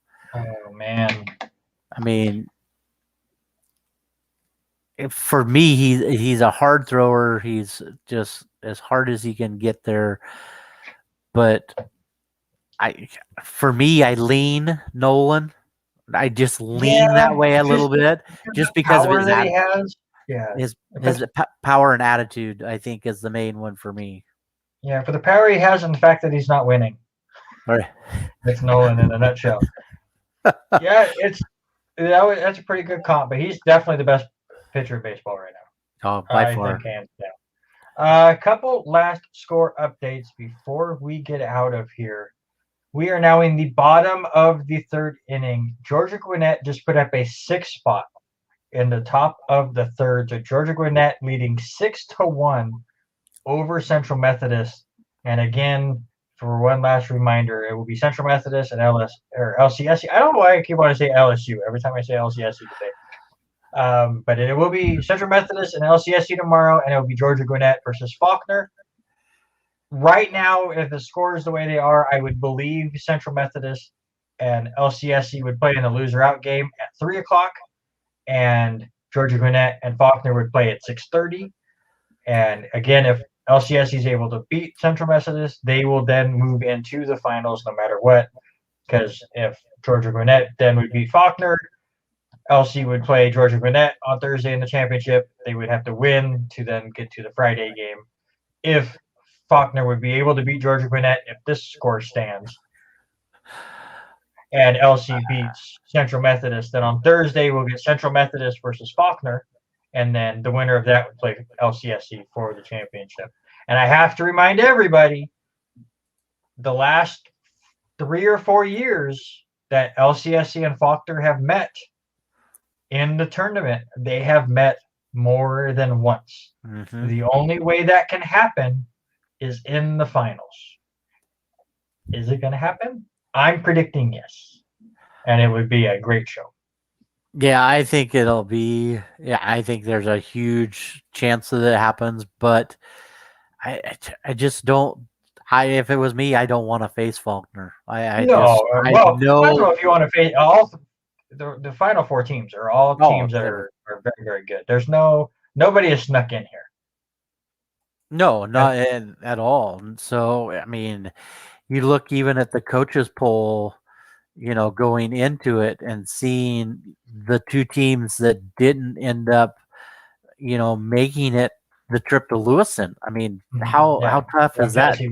Tennessee Wesleyan and Cumberland's in the number 3 spot. I mean, that's just how harsh is that to think about? Which, again, is why everyone gets so up in arms that the Warriors are able to skip the opening round and get in there, because anything can happen. Again, 5 teams show up, 1 team survives. So it'll be interesting to see what happens next year. LC will be able to host an opening round and guaranteed a spot in that opening round, which everyone is going to say is undeserved too. And I've already gotten to a conversation with somebody from NAIA ball about it, going, listen, if they go 47-3, people are still going to say they don't deserve to be in the opening round just because it's automatic. Right. And his response was, well, they play in a crappy conference. It's like, I don't care who you face. If you go 47-3, you deserve to be one of the 50 teams that make the opening round. And he agreed. So, but there will still be detractors for the Warriors. But I'm happy that next year they will have to earn their way into the World Series. And if they don't, I still want everyone to show up at Harris Field and show them that this is why the World Series is here. Right. Oh, I agree 100%. But, you nail it. And it's tough. I kind of like what they do. Everything is based on the coaches poll going into playoffs. So you look at some of those teams like Concordia. I mean, they were ranked all the way down in 20th, and they were 30-7. One of the best records in the NAIA. And you get Cumberland's who get knocked out. They were in 3rd, and they were 40-6. I mean, the quality of ball in NAIA is quite well. I mean, you look at Seth Brown playing right now, LC Boy playing for the Oakland Athletics. I mean, look at some of those, Marvin Bernard, who have come out of the NAIA and put a name for, the Lewiston Clarkson Valley. So, I mean, hopefully soon Brock Efon, the way he's been playing. Oh, okay. Looking forward to that guy. I mean, even looking at Bucky, when Bucky played for the Mariners, granted, he only played three total years up in the pros, but he was an NAIA boy out of Hermiston. All right, so that will do it for us for this belated show. For anybody that stuck around the extra hour before we got going, thank you so much. If you're watching this late, we appreciate any of the views and comments and love and support that we get from all of you. Don't forget, DJ Rock will be at Harris Field tomorrow. He will be the man picking the music for both games tomorrow. So go listen to that as well, and go check out some great baseball. We've got some good games coming up, no matter who's facing who when. And hopefully I've not confused everybody with me attempting to give you all of the scenarios. I still feel like I could have done that for 2 hours. And I should have got a whiteboard and just started drawing.